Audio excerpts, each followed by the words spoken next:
Yo, comment va? C'est Lord Vendetta avec vous. J'espère que tout le monde va bien. J'espère que tout le monde passe un merveilleux lundi, un bon début de semaine à vous les gens de YouTube. J'espère que vous avez passé un bon week-end. Samedi, c'était un magnifique stream entre nous. Vraiment, merci Jean-Yves, merci Yato pour ce moment agréable. Les gens ont adoré le contenu qui a été partagé dans le stream samedi.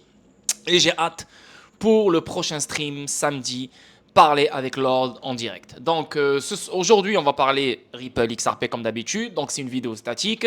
Avant de commencer, n'oubliez pas qu'il y a toujours le rabais de 50 dollars sur le Decent Wallet. Au lieu de 159 dollars, c'est 109 dollars. Et le lien, il se trouve dans la description sur chacune de mes vidéos. Sinon, la famille, je vous conseille fortement d'ouvrir un compte sur Bitrou le plus tôt possible. Et sinon, bien sûr, je vous invite à intégrer le Discord, le club des champions, des live streams en privé, de l'éducation, de l'information sur le fondamental, sur différentes cryptos. Bref, une communauté très solide, une communauté qui n'a pas honte de parler de différents sujets et une communauté qui avance. On avance tous ensemble, main dans la main. Et ça, c'est vraiment agréable. Donc, je t'invite fortement à intégrer le Discord et le lien, il se trouve dans la description sur chacune de mes vidéos. Donc, on commence live et premier article, une étude de Ernst Young révèle que plus de 20% des investisseurs institutionnels détiennent du XRP.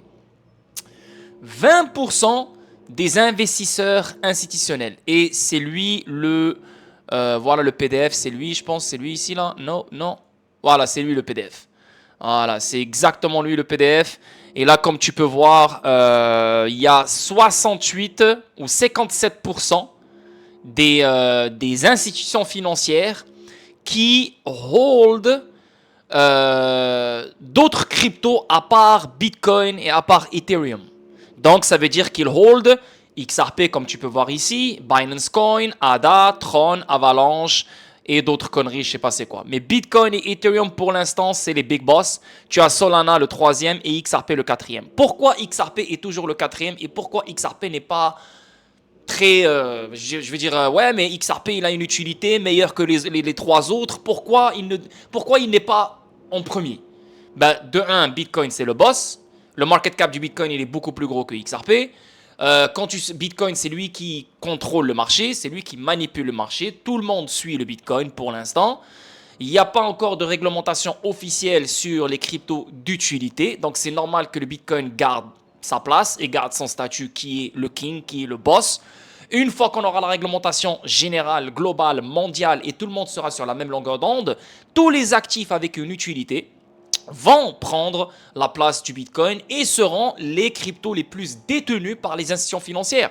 Pourquoi? Parce que non seulement c'est une réserve refuge, une valeur refuge, une réserve de valeur, non seulement c'est une utilité donc pour les paiements interbancaires, intrabancaires, les règlements instantanés, pour de la liquidité entre deux devises, bridge currency, tout ce que tu veux. Donc XRP offre beaucoup plus d'utilité que le Bitcoin. Le XRP Ledger offrira aussi beaucoup plus d'utilité que Ethereum. Ethereum, c'est les contrats intelligents. Le XRP Ledger, il a aussi les contrats intelligents. Bien sûr, ils ne sont pas ajoutés nativement, mais grâce à Evernode, grâce à Xao, tu peux avoir aussi les contrats intelligents sur le XRP Ledger. Et l'XRP Ledger est beaucoup plus rapide que Ethereum. La DeFi institutionnelle sur XRP Ledger est mieux que celle que sur Ethereum.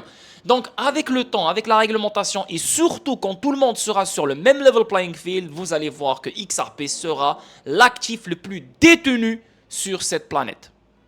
Ok? Pourquoi? Parce que on parle de paiement, on parle de règlement, on parle de trade, on parle de liquidité, on parle du marché d'échange. Donc ça, c'est des choses qui se font à chaque seconde, chaque minute. C'est non-stop, chaque jour. Tu vois ce que je veux dire? Donc, son market cap, sa liquidité, son utilisation sera de plus en plus forte avec le temps. Donc, yes, un jour, pas un jour, avec le temps, on dépassera le 20% d'investisseurs institutionnels. Ok? Donc, Ernst Young Parthenon, une importante organisation mondiale de conseil en stratégie, a récemment interrogé les décideurs des investisseurs institutionnels du monde entier et a constaté que plus de 20% d'entre eux reconnaissaient avoir investi dans le XRP. Ok? Et c'est que le début. Donc, Ra, expert de la communauté XRP, a souligné que ce développement, dans un article S aujourd'hui, l'enquête a apporté a porté sur 277 investisseurs institutionnels, dont les COO, les PDG et des gestionnaires de portefeuille. Donc là, ce n'est pas des particuliers. Ah non, moi je pense que XRP c'est un scam. Ah non, moi je pense que XRP ne va jamais dépasser 2 dollars, 3 dollars. Là, on parle de COO. Là, on parle de PDG. Là, on parle de gestionnaire de portefeuille. Et quand on parle de gestionnaire de portefeuille, ça peut être des hedge funds, ça peut être c'est des grosses têtes qui sont connectées à d'autres grosses têtes, comme des banques, comme des BlackRock, comme des Vanguard, etc., etc. Donc, c'est des gens qui savent de quoi ils parlent. C'est des gens qui voient l'utilité dans cet actif qui est XRP et bien sûr d'autres actifs comme XDC, HBR et autres. Tu vois, les personnes interrogées représentaient des gestionnaires de patrimoine. Toi, tu gères des patrimoines, toi, hein? T'es là sur YouTube à venir me laisser des commentaires de merde, des commentaires de chèvre. Hein? Est-ce que toi, tu gères un patrimoine? Regarde qu'est-ce que les gestionnaires de patrimoine disent. Regarde qu'est-ce que les hedge funds disent. Regarde qu'est-ce que les PDG disent. Toi, tu dis quoi? Toi, tu chies encore dans ta culotte et tu parles. Va travailler au McDonald's et ferme ta gueule. Donc, les personnes interrogées représentaient des gestionnaires de patrimoine, des family offices, des gestionnaires d'actifs traditionnels, des hedge funds et des propriétaires d'actifs. La majorité d'entre eux, au moins 147, venaient des États-Unis. En sachant que les États-Unis n'ont pas de réglementation, en sachant que les États-Unis, il y a toujours l'affaire juridique avec Ripple, on sait que c'est la merde, donc ils ont toutes les raisons de ne pas être intéressés par XRP. Malgré l'affaire juridique, malgré le fait qu'il n'y a pas de réglementation, ils investissent, ils sont prêts. Parce que n'oublie pas, la plupart des institutions financières sont sur RippleNet déjà. Et le fait que tu sois sur RippleNet, il n'y a aucun obstacle qui t'empêche à utiliser XRP. Ok? Donc ça, c'est déjà le cas. Mais là, on parle d'investisseurs institutionnels qui détiennent des XRP. Et regarde quel type d'investisseurs institutionnels. Donc l'Europe constituait la deuxième majorité avec 90 personnes interrogées. Les autres investisseurs institutionnels interrogés venaient d'Asie-Pacifique, du Canada et d'Amérique latine. Notamment Ernst Young Parthenon a mené l'enquête début mars après que la SEC a approuvé les ETF Bitcoin. L'enquête visait à comprendre les opinions des répondants sur les actifs cryptographiques, y compris le sentiment, les allocations, les attentes futures et les perspectives de tokenisation. En sachant que Bitcoin, sur sa blockchain, tu ne peux pas tokeniser, tu ne peux pas créer des stablecoins ou créer des CBDC ou faire ce que le XRP Ledger fait. Comment tu veux que la blockchain du Bitcoin, comment tu veux que Bitcoin continue à garder cette valeur aux yeux des institutions financières, à part être un véhicule de spéculation? Tu comprends ce que je veux dire? Donc, les investisseurs institutionnels admettent détenir du XRP. L'enquête a révélé qu'une proportion importante des personnes interrogées qui investissent dans les crypto-monnaies ont diversifié leur portefeuille au-delà des plus grands acteurs. Et là, comme tu peux voir, Bitcoin, Ethereum, c'est les deux plus grands acteurs, c'est normal. Solana, troisième, et XRP, quatrième. En sachant que XRP ne dépasse jamais le 50 sous comme certains chevreuils ils disent, en sachant que XRP, ça fait 6 ans qu'il n'a rien foutu, ouais c'est de la merde, pourquoi des investisseurs institutionnels s'y intéressent? Pourquoi? Hein?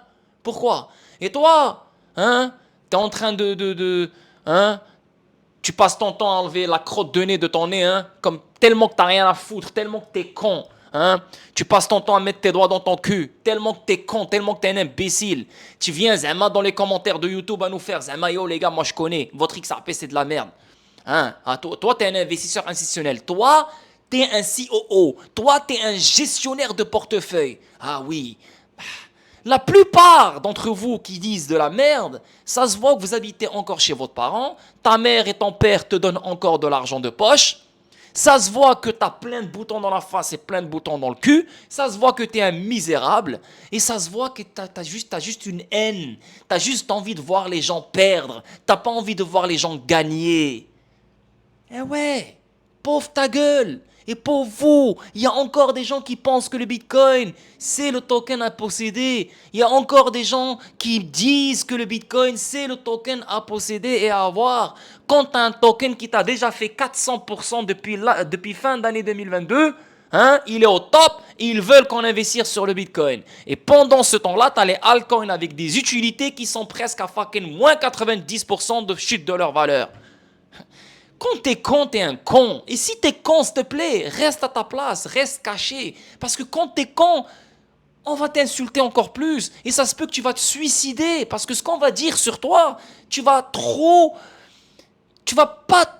le supporter. Crois-moi. Donc reste à ta place, petit con, reste à ta place. Si t'aimes le Bitcoin, aime le Bitcoin, mais ferme ta gueule et ne dis pas aux gens que le Bitcoin c'est le token à avoir. T'es un con, t'es un imbécile, ferme ta gueule. Donc, XRP, quatrième, et on n'a même pas encore la réglementation. L'affaire juridique avec Ripple n'est même pas encore finie. Il est déjà quatrième. Malgré le fait que depuis 6 ans, il n'y a rien qui se passe.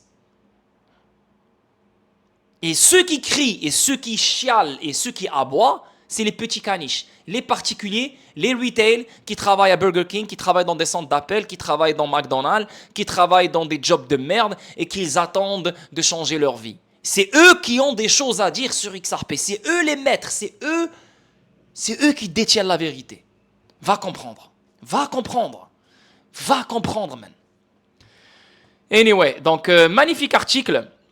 Plus précisément, 57% des personnes interrogées ont alloué des pièces autres que Bitcoin ou Ethereum, un chiffre similaire au record de 60% de l'année dernière.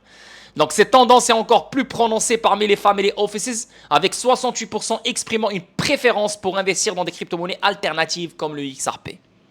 Pourtant, il convient de noter que BTC et Ethereum représentent la plus grande part de leur allocation. C'est normal, Bitcoin c'est le premier, ça c'est normal, donc jusqu'à date il est le boss. Ethereum, vous savez qu'est-ce que l'équipe de Ethereum elle a foutu pour qu'ils soient les deuxièmes. Et en plus de ça, Ethereum, c'est la première plateforme de contrat intelligent.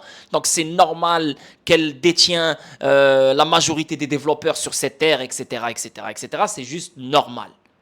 Mais, dans quelques années, on parlera. Parce que les fanatiques du BTC, ils pensent que BTC va rester comme ça, boss, jusqu'à la fin de nos jours. Ils pensent qu'on va garder la même structure, ils pensent qu'on va garder la même chose dans les 20 prochaines années et les 30 prochaines années. Les fanatiques du Bitcoin, pourquoi ils sont fans du Bitcoin? Parce qu'ils ont fait de l'argent auparavant avec le Bitcoin. Donc pour eux, Bitcoin restera toujours le meilleur token.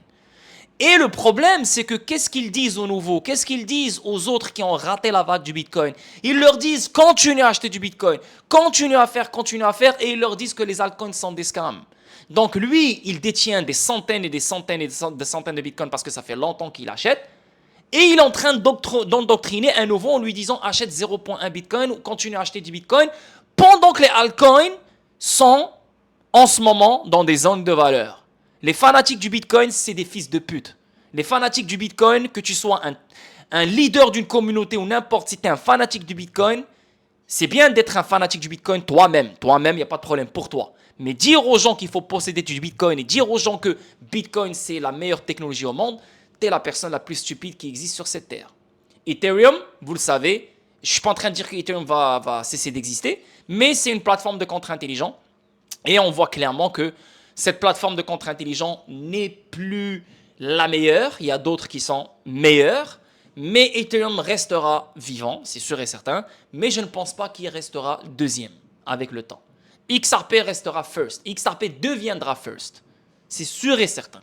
Parce que l'utilité que XRP offre et le market cap auquel il doit être pour qu'il devienne liquide, ça dépasse le Bitcoin et ça dépasse Ethereum. OK? Donc, on avance ici. Donc, future allocation, pas besoin de lire tout ça. On avance. Donc, oups. Ouais, ça c'est bon, parfait. Donc, deuxième article, les experts estiment que le XRP peut atteindre x1000 car la vente du XRP est désormais retardée. Les experts estiment que l'XRP peut atteindre... Quoi? Qu'est-ce qu'ils disent, man? What the fuck? La vente du XRP est désormais retardée. Non, elle n'est pas retardée.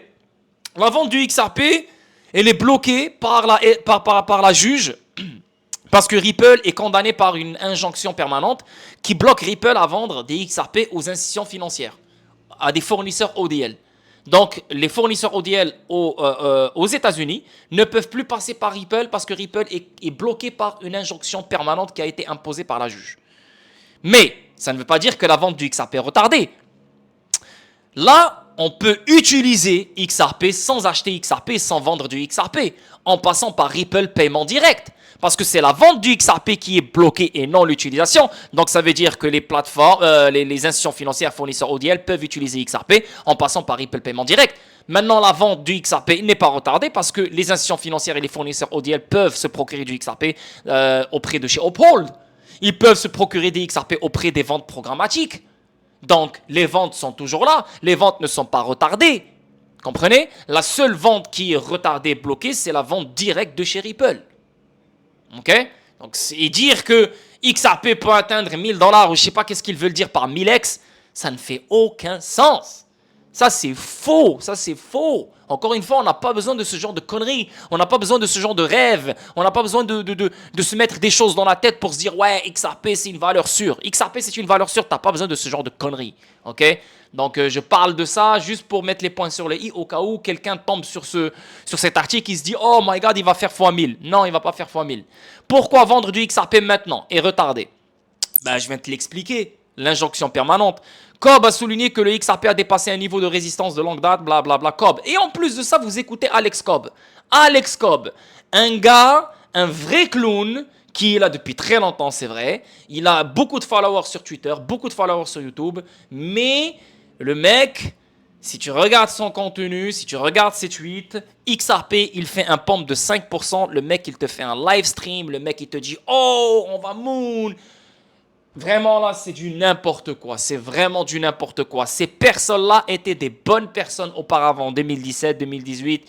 Ils ramenaient du bon contenu. Mais une fois qu'ils ont pris plein de followers, une fois qu'ils ont pris plein de likes, là, ça a montré leur vraie masse. Comme quoi, ils n'ont jamais compris XRP.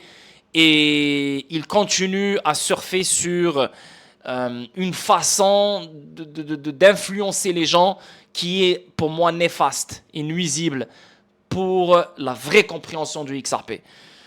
Donc, totalement faux, ce truc-là. XRP va se rallier de mid... C'est quoi ce délire, man?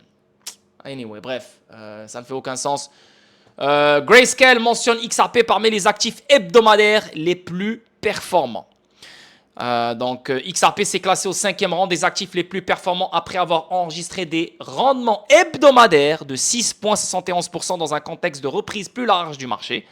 XRP a de nouveau fait l'une des journaux après avoir été mentionné par le gestionnaire d'actifs américain Grayscale, l'émetteur de fonds négociés en bourse ETF au comptant Bitcoin et Ethereum. Donc si XRP a de nouveau fait la une des journaux et XRP a ramené des rendements hebdomadaires qui sont très bons comparé à Bitcoin, comparé à Ethereum, c'est le meilleur dans la semaine, n'oubliez pas que Bitmonial, elle est en train de mettre en place des contrats futurs de XRP. Et ça, c'est la première étape avant d'aller vers un XRP ETF. Donc, si l'émetteur de fonds négociés voit que XRP vraiment fait toujours la une des journaux, il a des bons rendements hebdomadaires, ben crois-moi qu'on va commencer à pousser un XRP ETF. Et moi, je le dis, je le répète, un XRP ETF, il est inévitable. C'est juste que moi, j'aimerais bien voir un XRP ETF au bottom dans la grande chute qui va venir. Et là, on le sort au bottom. Oh putain, oh putain, oh putain, oh putain. Yo, XRP, oh man. Bon, on n'a pas besoin de parler de ça. Ça va venir en temps et lieu. Mais yeah, ça c'est très très bon la vérité. Dans l'instantané, tweeté ok. Grayscale a classé XRP comme le 5e meilleur interprète, avec un gain sur une semaine de 6,71%. Cela montre le résultat haussier du XRP dans un contexte de reprise plus large du marché. Les données en outre révélaient que les gains du XRP signifient qu'il y avait un rendement annuel de 2,41% et une capitalisation boursière de 33,63 milliards de dollars. XRP post-gain au milieu de la reprise du marché, blablabla. Bla bla bla. Donc ici, ça parle de quoi encore? Que des chiffres. Avalanche et Tron mêlent le gain hebdomadaire parce que Tron, en ce moment, il y a les meme coins. Donc c'est normal et c'est pour ça que Tron est en train de faire une folie en ce moment. On avance. Ripple ODL va augmenter le prix du XRP. Je suis totalement d'accord, le prix de ODL, parce que ODL utilise XRP, et plus on a des fournisseurs ODL, et plus on utilise ODL, plus la demande de XRP augmentera.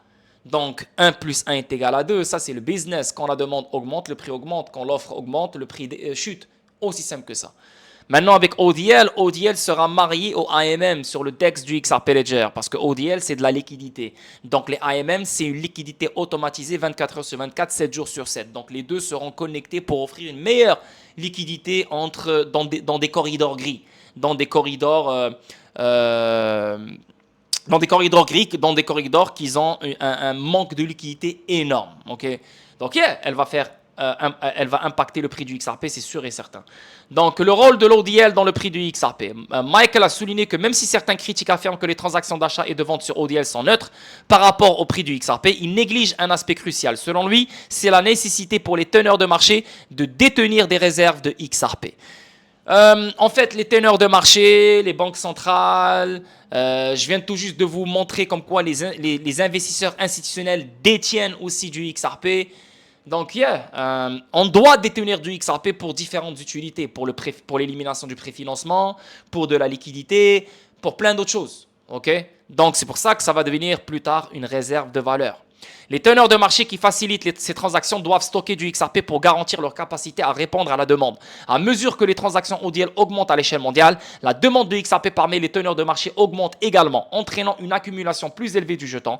Michael fait valoir que cela crée une contrainte d'offre, ce qui fait naturellement grimper le prix du XRP. Totalement d'accord avec lui. Il affirme en outre que l'expansion de l'ODL à l'échelle mondiale nécessitera qu'un nombre encore plus grand de teneurs de marché détiennent du XRP dans leurs réserves. Cette demande accrue combinée à l'offre limitée de XRP devrait logiquement se traduire par une pression à la hausse sur son prix. Et n'oubliez pas, il y a le Basel III aussi, qui oblige les banques à détenir certaines réserves, certains capitaux, certaines liquidités en cas de crise, etc. Et ils vont détenir certains actifs, certains assets qui leur permettent d'augmenter leur capital, leurs réserves, etc. etc. Ça fait du sens, man. Le point de vue de Michael remet en question la croissance existante selon laquelle la structure opérationnelle d'ODL est intrinsèquement neutre en termes de prix. Cependant, Ripple et certains de ses dirigeants ont confirmé que les transactions ODL sont effectivement neutres en termes de demande. En fait, non, je suis totalement en désaccord. On a besoin de ODL, on a besoin de liquidité dans tous les corridors et entre différentes devises pour des règlements. Il faut du XRP dans chaque transaction ODL. Il n'y a pas assez de XRP. Et les transactions vont devenir de plus en plus fortes et grosses avec le temps. Donc XRP doit être liquide pour que ODL soit meilleur et reste meilleur. C'est tout.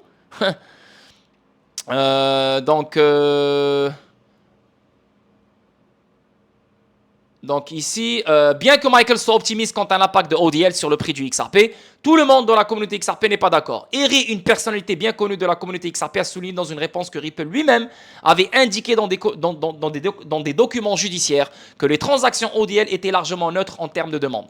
Crypto Eri, ce n'est pas une bonne source parce qu'elle-même, elle ne savait même pas que XRP peut se faire utiliser dans RippleNet. Elle l'a su l'année passée. La preuve qu'elle est là depuis très longtemps. Et moi, c'est un truc que je savais il y a très longtemps.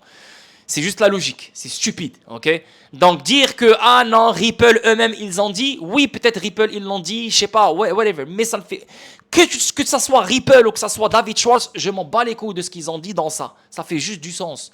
ODL, On-Demand Liquidity, la liquidité à la demande. La liquidité à la demande utilise XRP. Plus il y aura des fournisseurs ODL, plus on a besoin de la liquidité dans différents corridors, plus XRP sera utilisé, donc plus la demande augmentera. C'est juste du sens. Il y a certains stupides et certains imbéciles qui prennent à la lettre ce que Ripple dit. Ils ne réfléchissent pas. La divulgation de Ripple citée par Eri suggère que les transactions ODL qui impliquent l'achat et la vente simultanée de XRP n'affectent pas de manière significative son prix. Oui, maintenant. Maintenant, oui. Là, si tu parles de maintenant, oui.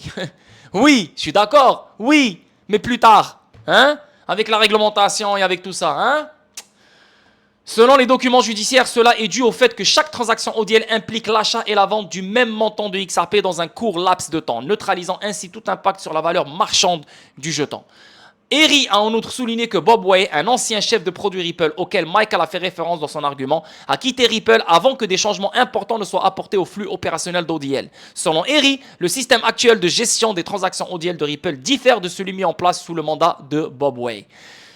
Je suis en désaccord avec Eri. Dans le même temps, Michael a également souligné l'impact potentiel des évolutions réglementaires sur le XRP. Il a noté que les récents changements dans les tendances mondiales en matière de liquidité, stimulés par d'éventuelles réductions des taux d'intérêt de la part de la Réserve fédérale, pourraient conduire à un environnement plus haussier pour les crypto-monnaies.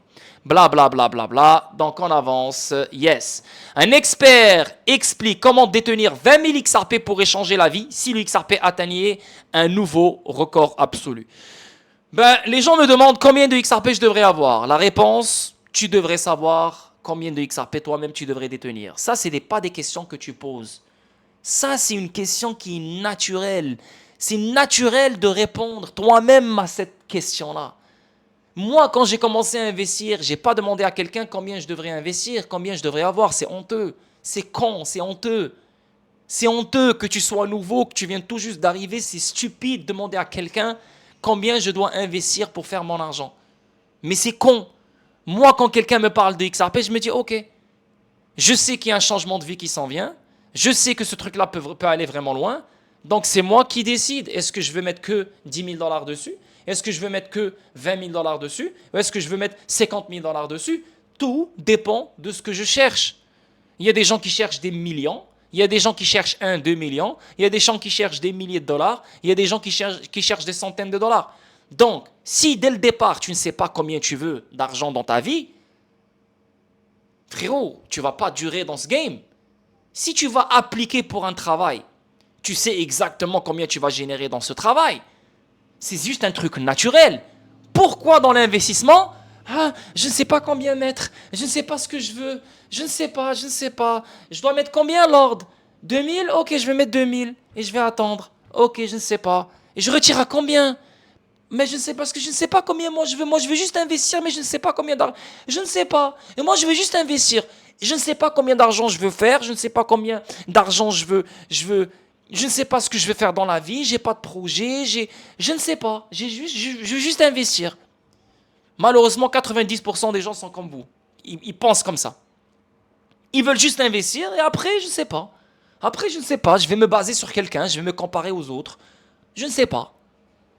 Ben, continue comme ça, mon frérot. Donc, ce que je dis aux gens, pour moi, minimum 10 000 XRP. Et la vérité, ce que je dirais aux gens, il n'y a pas de minimum, il n'y a pas de maximum. Achète tant que tu peux acheter. Achète tant que tu as de la liquidité. Achète tant que tu as de l'argent qui rentre. Achète tant que XRP il est moins que 1 $. Achète tant que XRP il est moins que 2 $. Achète XRP tant qu'il est moins que 3 $. Voilà, c'est tout ce que je peux te dire. Donc, il n'y a pas de maximum. Il n'y a pas de maximum. Mais le minimum, pour moi, c'est un 10 000. Quelqu'un qui me regarde avec son 2000, 3000 XRP va te cacher. Moi, je suis cru. Je ne vais pas t'applaudir. C'est bien, c'est un bon début. 2000, 3000 XRP, c'est bien. Mais ça fait 1 an que tu es assis sur 3000 XRP. Pendant que XRP, il a fucking 40 sous, 50 sous. Et quand XRP va monter à 10 $, tu vas dire quoi? Putain, j'aurais dû acheter plus. Ta mère la pute, t'es un enculé, t'es un imbécile. T'es un imbécile. Rester les bras croisés et en se disant, j'ai 3000 XRP, donc yo, XRP, d'après l'ordre, XRP va aller à 100 $. Donc 3000, 100 $, donc j'aurai 300 000 $. Je suis good. Tu vois? Ben non. Si tu as cette mentalité, ça veut dire que tu as un petit cerveau. Ça veut dire que tu limites. Tu limites tes opportunités. Non. Tu es dans une 4e révolution industrielle. Tu es dans un transfert de richesse. Tu es dans une transition vers un nouveau système. Donc, se limiter à 3000 XRP, 2000 XRP, 4000 XRP et se dire « j'ai un bon investissement », t'as rien, t'as que dalle. Et là, il y a des gens qui vont venir « ouais, mais Lord, chacun, il met ce qu'il peut ». Non. Tu mets tout ce que tu peux, tout. Tu sacrifies tes fesses, tu sacrifies ta vie. Tu manges des lentilles, tu manges des haricots, tu manges des bananes, mon gars. Tu bois de l'eau. Quand ta femme, elle te dit, viens, on va au Brésil, tu dis, assis-toi. On va aller nulle part. Tu vas manger des croquettes de chien. Je vous parle sérieux. C'est ce qu'il faut faire maintenant. Donc, achetez le plus que vous pouvez. Et si vous avez 20 000 XRP, C'est magnifique. Tu as 20 000 XRP, tu me dis, j'ai plus d'argent, Lord, je travaille plus, je suis au chômage. Il n'y a aucun problème, je comprends. 20 000 XRP, c'est merveilleux. 20 000 XRP à 100 $, c'est 2 millions de dollars. Et tu sais que 100 $ pour XRP, si ça ne vient pas dans ce cycle haussier, ça viendra dans le prochain cycle haussier. Donc, c'est juste une question de temps. Maintenant, je vais vous donner un truc. Si tu veux faire plus d'argent plus vite, il faut que tu investisses plus que ça. Donc, quelqu'un qui a 100 000 XRP, à 10 $, il est déjà dans le million. Toi, tu dois attendre 100 $ pour être dans le million. Ou attendre 50 $ pour être dans le million. Plus tu en possèdes, plus vite tu feras et plus vite tu sortiras. Tu comprends? On avance. Le PDG de Ripple dit qu'il est peut-être biaisé, mais ce sera le meilleur. Ok, ça parle de quoi lui ici? Ah ouais, le Ripple Swell à Miami. Il y a des grosses têtes, Ripple Swell, des grosses têtes. Et je pense vraiment que ce Ripple Swell sera concentré sur la réglementation. Il y a Coinbase, il y a la FDIC, il y a... Non, il y a des grosses têtes. Il y a des grosses têtes dans Ripple Swell. Et ça sera entre le 14 et le 16 octobre. Ici, on parle de documentation de l'API Ripple. Essayez-le avant de l'acheter. Donc, le API, c'est quoi? C'est une technologie API qui connecte différents systèmes entre eux. Donc, maintenant, moi, j'ai mon système. Je sais pas, moi, je suis une banque, j'ai mon système. Je peux connecter mon système grâce à la technologie API à RippleNet. Tu vois ce que je veux dire? Donc, je pourrais utiliser mon système tout en étant interopérable ou tout en interagissant avec le système de Ripple. Donc, si j'ai besoin de faire quelque chose que Ripple propose, ben, je pourrais le faire grâce à cette technologie API. Tu vois? Donc, ça, c'est partout dans le monde. Hein. Ici, on voit chez Ripple, nous accordons la priorité au parcours client à chaque point d'interaction, blablabla. Moi, je ne veux pas lire tout ça, mais je vais lire ça. Les équipes de développement évaluant notre solution technologique peuvent envoyer des requêtes API à un serveur fictif et recevoir des réponses réalistes sans se connecter ni obtenir d'informations d'identification API. Les développeurs qui débutent les parcours d'intégration peuvent en savoir plus sur l'API à partir des documents de référence tout en testant rapidement la réponse d'un point de terminaison spécifique sans quitter la page de documentation sur laquelle il se trouve. Donc là, bien sûr, c'est un article qui parle d'un peu de développeurs et tout, donc c'est un peu technique, mais c'est bien de connaître la technologie API. La technologie API, c'est elle qui va permettre une connexion, une toile d'araignée avec différents systèmes, différents réseaux, différents serveurs, différents ci, différents ça. Tu vois? Donc, et Ripple, il a son propre API. Yes. Donc ici, un nouveau fournisseur ODL qui a été repéré. Une nouvelle étude de cas de Heha Money. Heha Money Transfer utilisant ODL. Ripple Web a été un peu mis à jour et d'autres éléments Heha ont été ajoutés. Il s'agit d'une société de transfert de fonds qui s'étend en Asie, principalement en Australie et qui utilise ODL avec brio depuis plusieurs années. Les paiements Ripple facilitent le transfert rapide d'argent, l'acquisition de nouveaux clients et résolvent le problème de la rétention des fonds, ce qui constitue un avantage élégant. Nice. Et ici, bien sûr, il y a un autre PDF. Et là, c'est écrit Chinese Strategy. Donc là, on parle des stratégies chinoises pour les paiements transfrontaliers en utilisant la blockchain. Donc si tu regardes ici, ça parle de Ripple 26 fois. Donc j'ai... oups, wow, c'est où là? Ah, c'est ici. Donc ça parle de Ripple 26 fois. Donc si on fait une recherche Ripple, voilà, c'est mentionné ici. So ici, ça parle de... Deuxièmement, donc premièrement, c'est quoi? La théorie du triple paradoxe. Hein? Donc cet article examine l'application de la blockchain dans le domaine des paiements transfrontaliers. Tout d'abord, cette étude analyse les principes de base et les caractéristiques du fonctionnement de la blockchain du point de vue de l'architecture sous-jacente. Donc ici, on parle de la théorie de la monnaie libre, la théorie du triple paradoxe.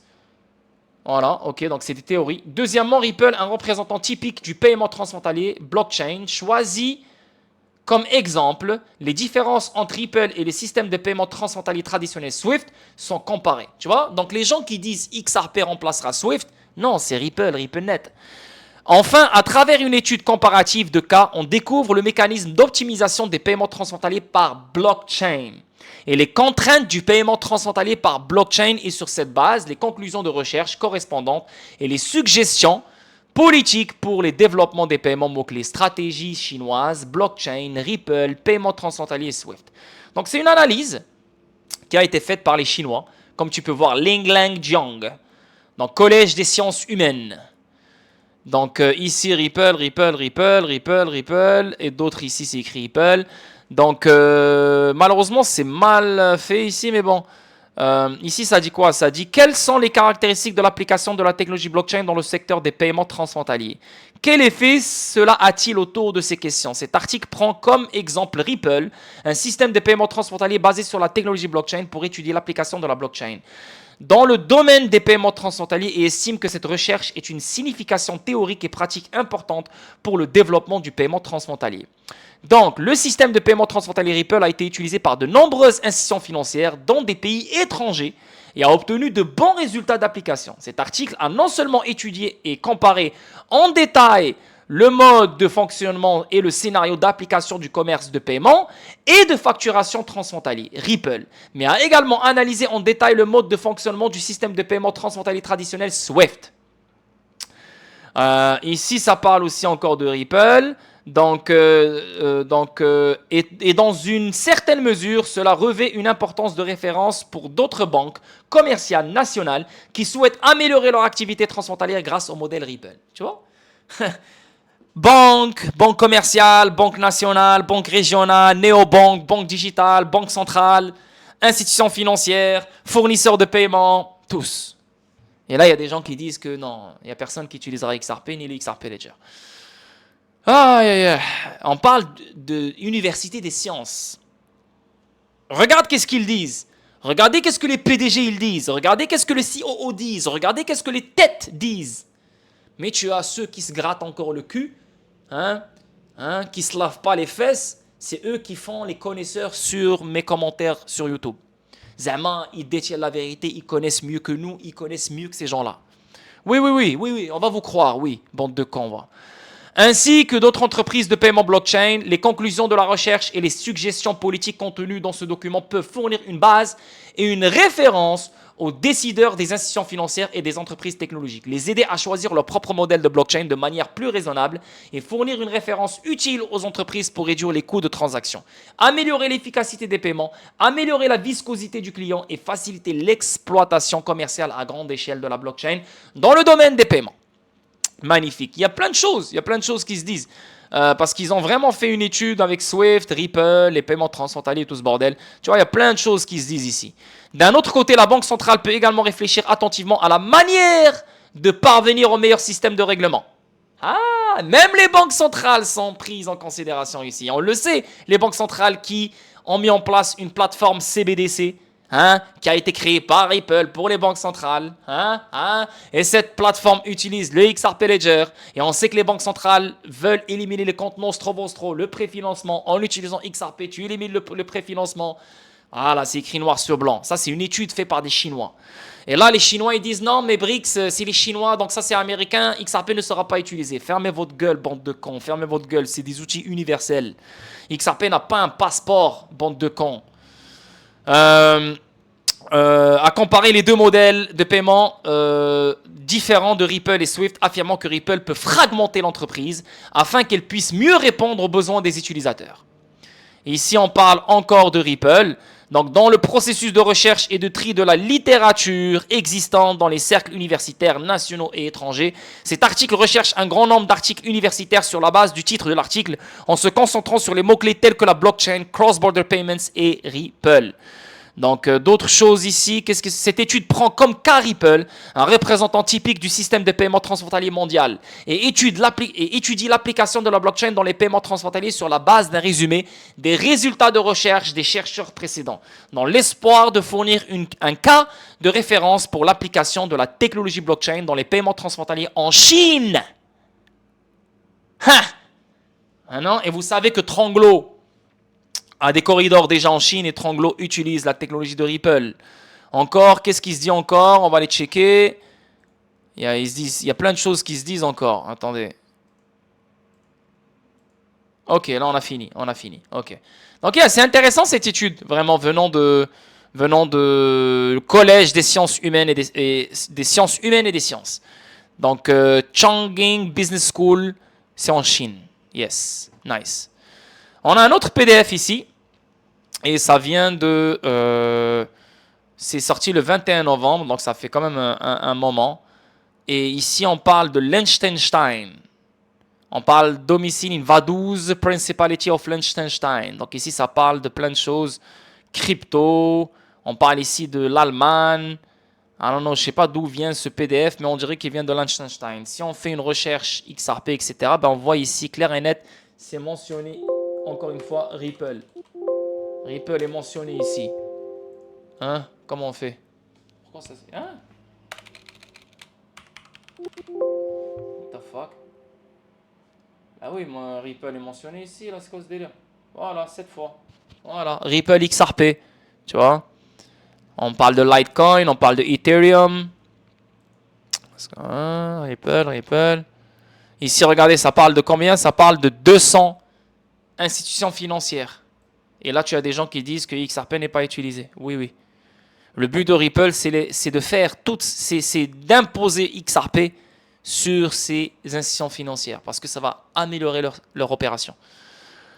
Donc, ok, ça a été dit. Sinon, il y a un autre PDF aussi ici. Ça vient de Future Matters, Re-Architecting the Global Financial System. Yes, on est en train de refaire l'architecture du système financier global. Si on fait une recherche aussi sur Ripple, on voit que Ripple est mentionné ici 5 fois.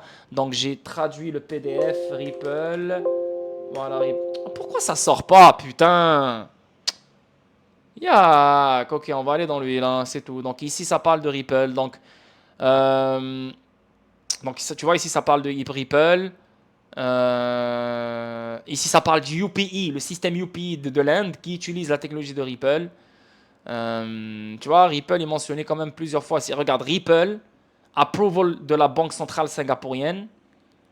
Quoi d'autre encore? Ripple. Et voilà, ici c'est écrit Rahul Advani, donc directeur de politique APAC de Ripple, qui a été un contributeur de ce PDF. Magnifique. On avance, ici c'est grosse nouvelle, l'expansion mondiale de Niom alimentée par les solutions de JP Morgan Payments. N'oublie pas que Niom utilise la technologie de Ripple, donc ODL, XRP, etc. Et Niom est alimenté par les solutions de JP Morgan Payments. Donc, que tu le veuilles ou non, JP Morgan Payments utilise directement, indirectement la technologie de Ripple en passant par Niom. Et l'expansion mondiale de Niom impactera la technologie de Ripple, même si c'est alimenté par les solutions de JP Morgan Payments. Ça, c'est gros, parce que Niom, c'est gros Niom. C'est pas n'importe quoi. Et c'est un des plus gros partenaires de Ripple, comme fidèle à Ripple. Ça, c'est une très bonne nouvelle. On avance ici, et là, on parle d'Ouzbékistan. L'accord commercial d'Oceanus avec l'Ouzbékistan prévoit un volume annuel de plus de 200 millions de dollars. Donc là, on parle de Oceanus. C'est qui Oceanus? Vous n'avez jamais entendu parler d'Oceanus? Ben, les gars, Oceanus, Ripple étend sa solution de paiement aux entreprises clientes du monde entier. La société de cryptographie Ripple étend sa solution de paiement au-delà des institutions financières, décidant désormais de servir des entreprises clientes telles que NutriSource et Oceanus. Donc Oceanus qui travaille avec l'Ouzbékistan, Ripple qui travaille avec Oceanus. Donc ne soyez pas étonnés si un jour on entend l'Ouzbékistan qui travaille avec Ripple, comme le Monténégro, comme le Bhoutan pour sa CBDC. Très bonne nouvelle. Sinon, les gars, on va voir XRP. Comme vous le voyez là, c'est en train de domper. Le marché, il est en train de domper. Si tu es dans le Discord, bah, crois-moi que tu sauras ce qui se passe. Parce qu'hier, j'ai fait un putain de stream hier sur le Discord. Donc, les gens savent qu'est-ce qui nous attend très prochainement. Et ce qui nous attend, ce n'est pas cool. Ce qui nous attend, ce n'est pas... ce n'est pas le bull run, hein, je parle de court terme, moyen terme. Mais yeah. XRP sur le weekly, nouvelle semaine. Une autre semaine en dessous du 200 moving average. Une autre semaine en dessous d'une résistance claire et nette. Hein? Ok? So, pour moi, on va redescendre. Pour moi, c'est la cave qui nous attend. Hein? Encore une fois, trendline, support, support, support. Maintenant, c'est devenu une résistance. Bitcoin qui est en train de dump et je pense que Bitcoin va aller chercher le 50 000, 45 000, 46 000 dans ces alentours-là avant de repompe.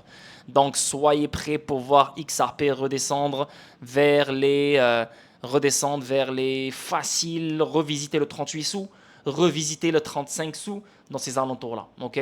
Je ne peux pas te dire quand on va voir le 35 sous. Est-ce que ce sera demain, après-demain? Non, je ne suis pas en train de parler de ça. N'oubliez pas qu'on parle du weekly, donc ça va prendre des semaines. Mais je suis en avance dans mes analyses techniques, donc ça va prendre du temps pour que ça se concrétise. N'oubliez pas que maintenant, court terme, vu qu'on s'approche de la première baisse de taux le mois de septembre, le marché peut vraiment repompe pour manipuler les gens et les faire croire qu'on est dans un bull run. Donc on peut voir Bitcoin repomper.